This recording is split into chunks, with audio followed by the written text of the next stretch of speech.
I guess the thing that really still feels a bit iffy to me is that Peter Parker and all of his good friends and the girl that he really liked, all of those people were caught up in the blip. They all managed to disappear, which is very convenient. Now it works for the purposes of the film, but I don't think that we really believe that every single one of them would have disappeared and now they all came back together. But it's a film. At some point you're going to have to suspend reality and just go with it.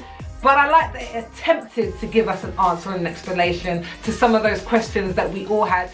My name is Sophie Hannah and this is the CINE vlog, which is a vlog all about films, film review and just everything to do with film. I've been gone for a minute but I'm back, and today I'm talking about Spider-Man Far From Home, which is the first film of Phase 4 of the Marvel Cinematic Universe, and it takes place, I would say probably in the film about a month or so, or a couple months after Endgame has happened. In terms of the general plot, the film is about Peter Parker, our beloved Spider-Man, who is going on a European school trip, and he really wants to leave Spider-Man behind. He just wants to be a teenager and tell the girl that he cares about her, and not have to worry about saving the world for once, or saving his local neighborhood.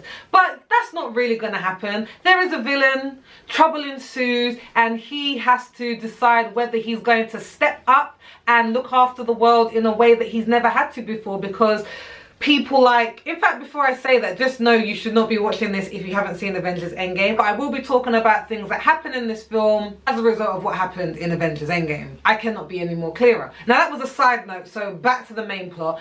Peter Parker really has to find himself stepping up because people like Iron Man and Captain America and Black Widow are no longer there, and now he's part of a bigger neighborhood. He might have to actually think about saving the world. But that's the general plot. Now my general thoughts about the film, I thought it was a good film, but I'm going to go into the pros and cons and tell you why. Now in terms of the first pro, it has to be Tom Holland. He is such a great Spider-Man. I think he is really able to capture that youthfulness of Spider-Man. His comic timing is really good. He's really funny in this role and not trying. It seems like it's just a natural part of who he is, which he's really bringing out in the character of Peter. There's also like an internal conflict that Peter Parker is really experiencing and going through in this film, and I think he played it really well. So Tom Holland, yeah, great pick, great choice. They should keep him as Spider-Man for as long as they can. My second pro would have to be Jake Gyllenhaal. He plays the character Mysterio. I thought that he was really strong in this film. Like, I think he's strong in everything, honestly I do. But what I think he really brings out in this film is a sense of comedy that I feel I haven't seen in him before, just because his films are usually more serious and even the humor can sometimes be a bit darker. But in this film, kind of panto in some areas, but he pulls it off perfectly. It just works so well. He's a really great addition to this film, and I'd probably watch Jake Gyllenhaal in anything, to be honest, because I think he just always shines.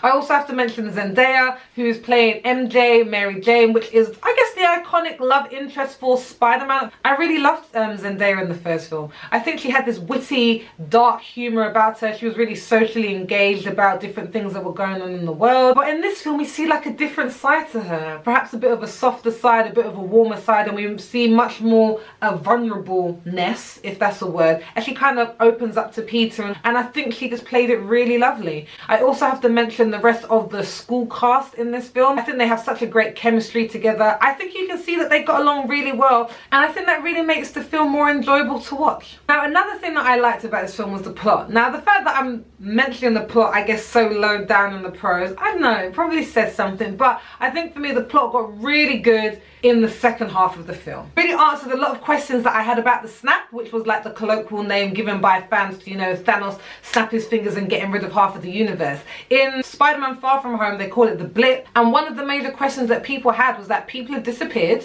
and they're going to come back to their normal lives. Like, what is that going to mean for everybody and everything? They really do try to deal with it in the first 5 minutes by talking about the blip and what it meant and what happened, and that people like Peter Parker have to redo their school year because even though they're 21 years in age, they haven't actually graduated from high school, so they're going to have to go back and finish that year. But I guess the thing that really still feels a bit iffy to me is that Peter Parker and all of his good friends and the girl that he really liked, all of those people were caught up in the blip. Like, they all managed to disappear, which is very convenient because now they get to redo the year all together. And I just feel like I don't think that's very believable. Now, it works for the purposes of the film. Obviously, these are people that we've been introduced to in Homecoming, so they want to bring them back. But I don't think that we really believe that every single one of them would have disappeared and now they all came back together. But it's a film. At some point, you're going to have to suspend reality and just go with it.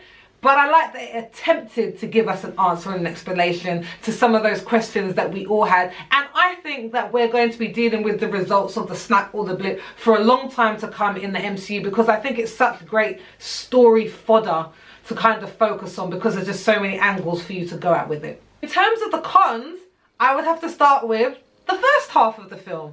Now, I think the first half had this really teen rom-com travel about town vibe to it that was just mediocre. Like, I just didn't feel like the film had any buzz about it in the first half, and I was literally sitting there like waiting for something to happen. I'm like, is something gonna happen? You have like the action scenes, and they definitely have a few little fight scenes to kind of whet your appetite for the action, but I just thought it was kind of generic and dull in the beginning, and it didn't feel like a Marvel film to me, because I feel like Marvel films usually set themselves above in kind of like the superhero genre, and this felt distinctly average in the first half, I would say. It just didn't have that je ne sais quoi. It just didn't have that thing, and it definitely got it towards the latter part of the film. But I guess I felt a little bit disappointed in reflection, because I thought that Spider-Man Homecoming was strong throughout. A second con would be the music, which really contributed to that. I felt the music was distinctly like B-rate movie in the first half. I just felt like the music just didn't pair well with the scenes. It just felt loud, and come on, you got a big budget for this, so why isn't this blending better? I don't know, those are my thoughts. But because the plot is such a massive part of any film, you can have fantastic characters, which this does. You can have strong actors, which this does. But if the plot isn't really giving them enough to work with, isn't really strong enough, it kind of brings down the rating of the whole film for me. And I would definitely say that that was the case with this film. In terms of the theme, outside of the general good versus evil in any superhero film that you're going to get, is this kind of internal battle that Peter was going through. And I guess the only way that I can describe it is, what if your purpose or your destiny was bigger than you? Is what people are requiring of Peter to do is to kind of take on the mantle to kind of fill the gap of like an Iron Man or a Captain America or a Black Widow. First of all, is that something that he wants? And second of all, is it something that's too big for him? And you see Peter really struggling with this. Like, I can't fill their shoes.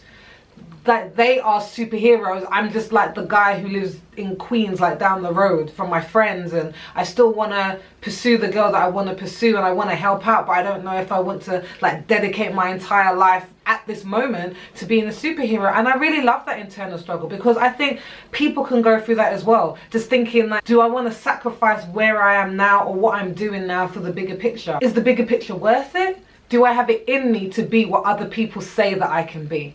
Can't I stay where I am? Like, I want to achieve things, but like, is now the right time? Am I ready for it? And maybe I'm delving too deep, but this is my vlog. I can talk about all the deep themes that I see, or even that I imagine in films. I rate my films according to burgers because I super love them. And out of a maximum of 5 burgers, I would give Spider-Man Far From Home 3 burgers, which is a good solid score. It means it's a good film, it's a solid film, you're gonna find it enjoyable, but I think it is a forgettable entry into the Marvel Cinematic Universe, which makes me a bit sad, but it is what it is. But let me know your thoughts. Like, comment down below, have you seen it yet? Did you think it was good? Did you think it was better than Homecoming? Tell me the reasons why. You know that I like to end my vlogs on a film question, and today's question would be, do you think that the Marvel Cinematic Universe can really sustain the same level of excitement and great storytelling as it has done for the past 11 years? I would have said definitely it's after Infinity War, for sure after Endgame, but after Spider-Man I'm kind of like, okay, like, is it always going to be on an upward trajectory? Do you think it's realistic that in the next 10 years we're still going to be seeing the fantastic franchise that we've seen up until this point? Let me know your thoughts down in the comments, and while you're down, don't forget to subscribe to my channel down below just by clicking the red button so you can find out about all of my film reviews when they come available. Don't forget to follow me on Instagram and Twitter as I continue my journey to watch 100 films in 20